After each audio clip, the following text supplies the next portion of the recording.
जी, जिला अध्यक्ष हिसार आशा खेदड़ जी, भाई जवाहर सैनी जी, दीपक शर्मा जी, जिला अध्यक्ष अशोक सैनी जी, जिला परिषद चेयरमैन भाई सोनू सियाग डाटा जी, सम्मानित मंच, कार्यक्रम में जनसभा में उपस्थित मेरे पिता तुल्य बुजुर्गों, पूजा के योग्य मातृशक्ति, नौजवान साथियों, पत्रकार, छायाकार, कलाकार मित्रों, सबसे पहले तो हांसी की पावन धरा पर पहुंचने पर एक बच्चा होने के नाते माननीय मुख्यमंत्री जी और सभी अतिथियों का सर झुका करके स्वागत करता और अभिनंदन करता हूं।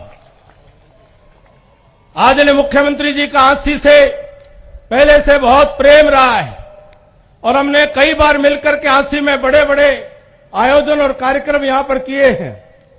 मैं मुख्यमंत्री जी के संज्ञान में लाना चाहता हूं कि यह हांसी क्षेत्र हिंदुस्तान के इतिहास में एक बहुत महत्वपूर्ण स्थान रखता है।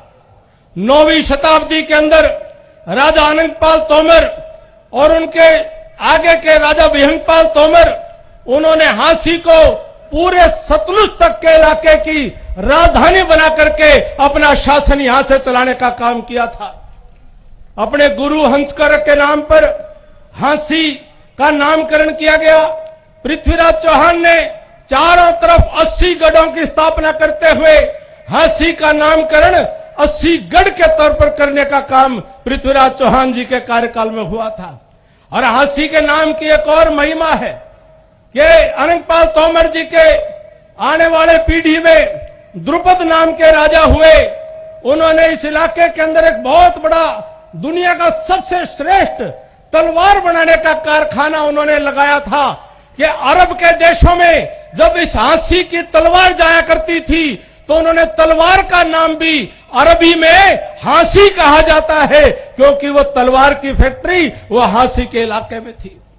कभी हिंदुस्तान के इस इलाके को जब पश्चिम से आक्रमणकारी आते थे तो हांसी को दहलीजे हिंदुस्तान कहा जाता था।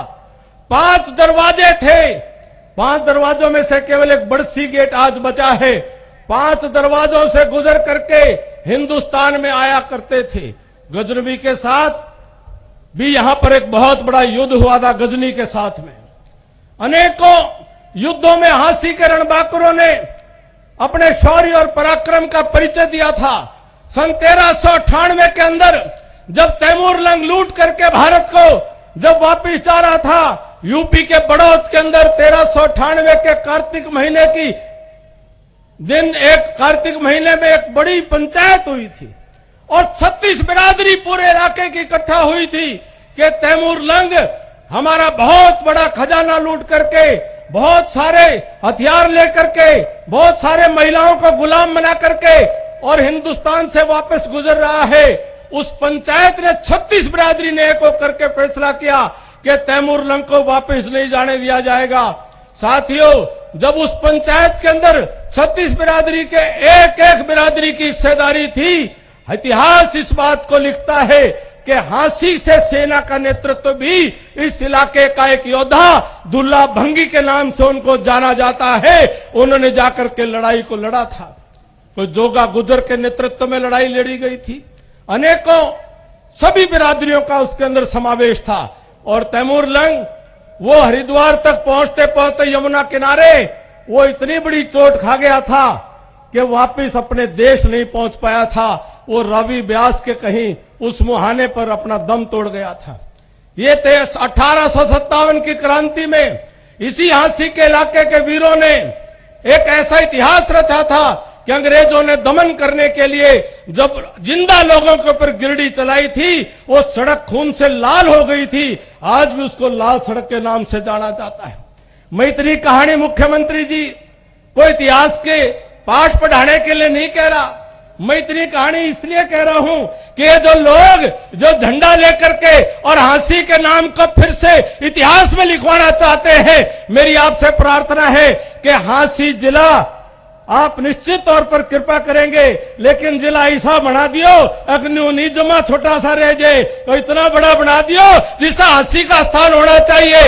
ये भाई कपूर भी बैठे हैं, भाई कपूर, ये भाई बरवाड़ा से गंगवा साहब भी बैठे हैं, पुनिया साहब भी बैठे हैं, और भी थोड़ा किसी का सलाह लेनी हो जरूर ले लेना, लेकिन हांसी जिले की पहचान हांसी के इतिहास में जो स्थान है उसके हिसाब से हो, ये मेरी आपसे प्रार्थना है, ये मेरी आपसे करबद्ध प्रार्थना है।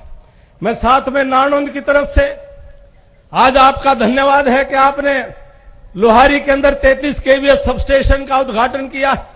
आपकी नजर नारनौंद पर बकायदा बनी हुई है।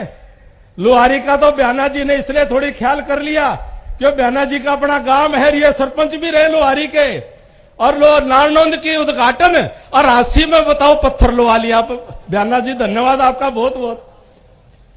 नारनौंद के अंदर मेरी आपसे प्रार्थना है, इस मानव सभ्यता की शुरुआत राखी गढ़ी से होती है। राखी गढ़ी पूरी पृथ्वी के ऊपर मानव सभ्यता का सबसे पुराना केंद्र है, और वहां पर एक बहुत बड़ा म्यूजियम संग्रहालय वो आपके देख रेख में बन रहा है। पिछले दिनों आपने भारत सरकार के अधिकारी बुला करके, भारत सरकार के मंत्री भी यहां पर उपस्थित हुए, आपने स्वयं उसका मुआयना किया। माननीय मुख्यमंत्री जी कल वहां से 12 खाप की पंचायत अभी यहां पर खड़े हुए थे, कई 12 खाप वाले हमारी सरदारी वहां पर खड़ी है, 12 खाप की सरदारी कल आई थी, वो आपको न्योता देना चाहते हैं, चबूतरे पे बुलाना चाहते हैं। आपका वो कहते हैं चरण पड़ जाए तो चाय पीने को मिल जाए, वो कहते हैं कि भाई वो हमारा संग्रहालय भी पूरा करवा दो और हमारी जो है चाय भी पी लो, आपकी बड़ी कृपा होगी। लोग आपका इंतजार कर रहे हैं। लुहास यूनिवर्सिटी का केंद्र 30 करोड़ रुपए लग करके तैयार पड़ा है।